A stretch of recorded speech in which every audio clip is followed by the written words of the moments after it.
Okay, let me just start by saying I talk to a lot of job seekers as a coach and a recruiter, and let me tell you, y'all is a mess. But that's okay, because today I am busting 10 common job search myths for you. So let's go ahead and get into it.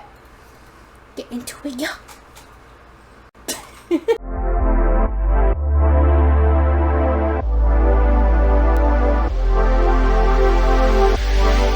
So hey there, I'm Mercedes. Welcome to my channel. I'm an executive recruiter and a career coach, and I use my knowledge to help Black professionals succeed in their careers. In this video, I'm going to share 10 job search misconceptions or myths, whatever you want to call them, that I see job seekers make in my roles, again, as a coach and a recruiter.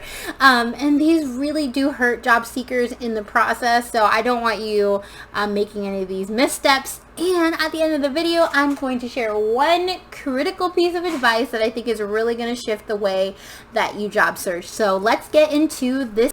Okay, so number one is that people think that they have to network to get a job, or that people only hire people they know. So I've heard this people say like, oh, all of these jobs are not out there. You can only get jobs if you know people, you network. Yes, okay, there's a lot more jobs that are available to you if you have a large network. But let me tell you, I don't have a large network. There's a lot of people that I know that don't have a large network. So you absolutely do not have to network to get a job, okay? It's helpful in some fields or industries, but please know that you can absolutely land the job of your dreams without networking and knowing no one, okay? You can build that network, or you can use a different strategy, all right? Number two, you need a special ATS resume. Whew, I know my fellow career coaches out there are just really jamming it in with this one. But yes, so there are certain things that are helpful to have your resume be screened properly by an ATS. And largely that's being in a format that's easy for the ATS to read, meaning no high text or special graphics, or being in the right format, aka a PDF, right? But there's no special resume format that will really get your resume through the ATS, right? If you have a keyword driven resume, then you're going to get attention and get through the filters of the applicant tracking system. So really don't get all bent out of shape about creating the perfect ATS resume. There is no such thing. Number three, LinkedIn is critical for every single job seeker. I know, like, LinkedIn is helpful for some industries. Like, there's some industries, like, if you get a LinkedIn, you're definitely going to get hit up all day, every day for a job. Like, if you're in IT, it's great. But there's some industries, like, it's not going to help you. Nobody's looking for you on LinkedIn. Nobody's going to check your LinkedIn, okay? So just be mindful that it's just another strategy, and it's not required for you to have LinkedIn to land your dream job. Again, it's a tool, it's a strategy, just like anything else, and it can help, and it can be helpful or not.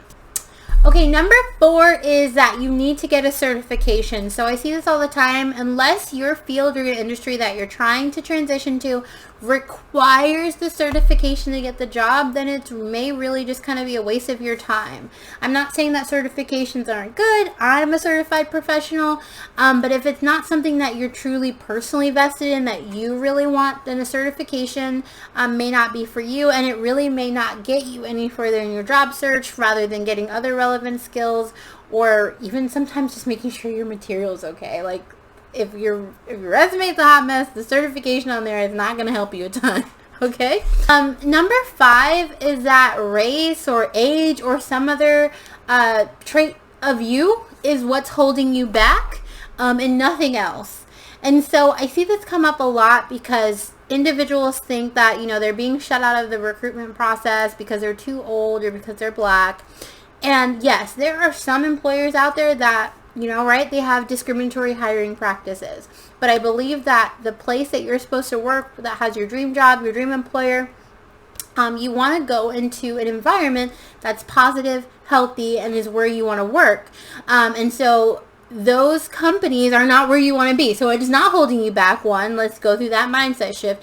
And then two, the company that you want to work for is not discriminating in this way. And there are companies out there that will hire you for your skills and your abilities and the value that you will bring to your employer rather than these things. So don't allow that thought become your mindset, because what it's going to do is actually just hinder you from moving forward, and I have a whole video that talks about that.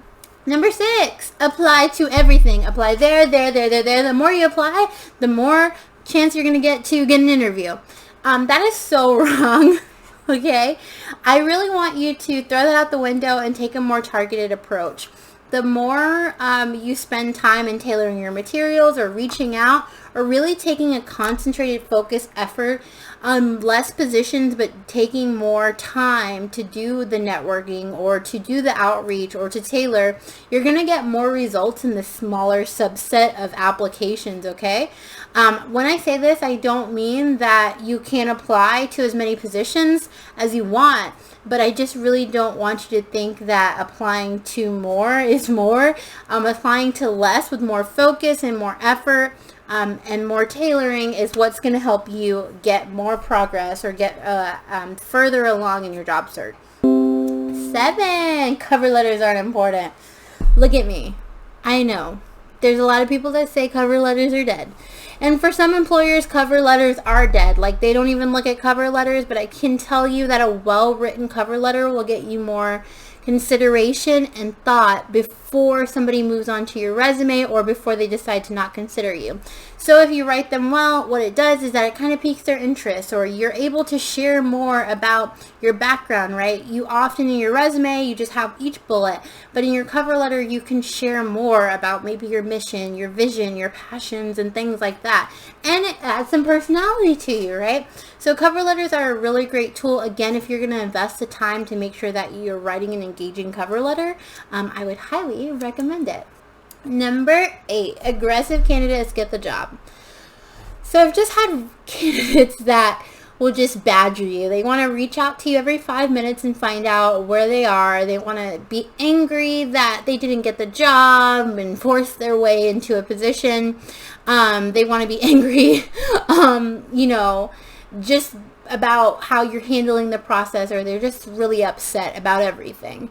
And so I get where being, it's kind of the proactive person gets more attention. I certainly think we should all be proactive in outreaching and reaching out to employers or following up.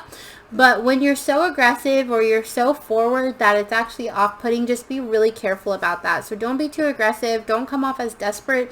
Just really be engaged and set time. Really just communicate about when the next steps will be so that you can follow up accordingly. And don't come off as aggressive or overbearing in the recruitment process, because it's going to really... it's going to reflect poorly on you. Okay, myth number 9. Interviews should cover my greatest accomplishments. Now, I know this sounds a little bit crazy, but what I mean is that when you go into an interview, you should only be sharing the greatest accomplishments that are in alignment with the position that you're applying for, especially if it's like a transferable position where you haven't been in that role before, that industry, and you need to transition and highlight the skills that are relevant. So if every time you answer an interview question, you're talking about functions that you wouldn't do in this new job, you're actually going to appear not to be a good fit for that position, and they will pass on you. So always remember this. You need to share your greatest accomplishments as it relates to the position that you're applying for. Number 10, the most experienced candidate always gets the job. No. Okay? The candidate that's the best fit gets the job, right? So you could have somebody in the same pool as you, and you may think, oh, well, there's probably tons of people out there who are applying that have way more experience than me, and so you don't apply. But the fact of the matter is that there's something unique about you. There's something different about you that makes you a unique fit for the position. And just because somebody has more experience than you doesn't mean that they're going to beat you out for the job.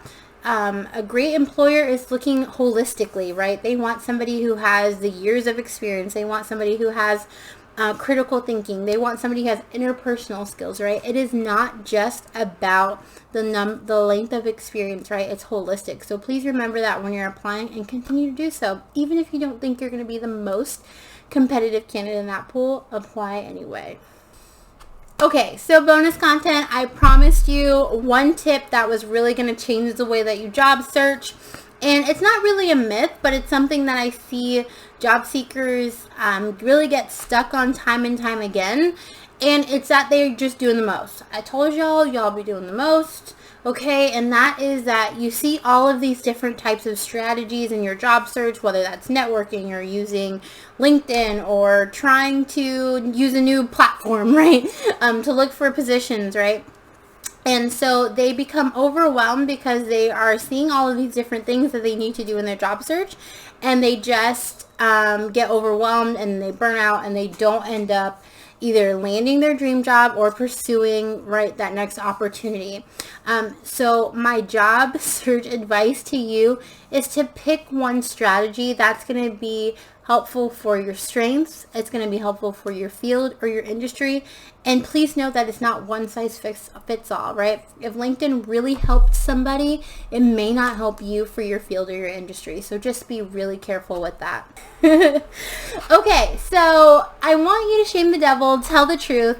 Tell me what myth you believed before the beginning of this video started. I want to know in the comments. We are okay. There's a safe space here, so let your girl know. If you want to know how to conduct a job search that really works, that leverages your strength, and that is successful, and you want a guide to take you there, I really encourage you to join my Black Professionals Academy. It is an academy that I designed just for ambitious Black professionals, right? It starts at just $15 a month, and it takes you through my career success path, meaning it takes you through every stage of your job search, from helping you to define what your career path is to choosing that right job search strategy, right? Just one. So I hope that you join. There will be a link below that shares with you how you can get started. But either way, I wish you all the best on your job search. I hope that these myths and busting them for you help you get clarity and move forward in your career. And if you like this video, I would really appreciate it if you liked or shared this video with others. It really helps other Black professionals get access and see this video on YouTube. And also, if you want to get more of these, make sure you subscribe and tap the bell to get notified of new videos. So I'll see you in the next one, and good luck. Bye.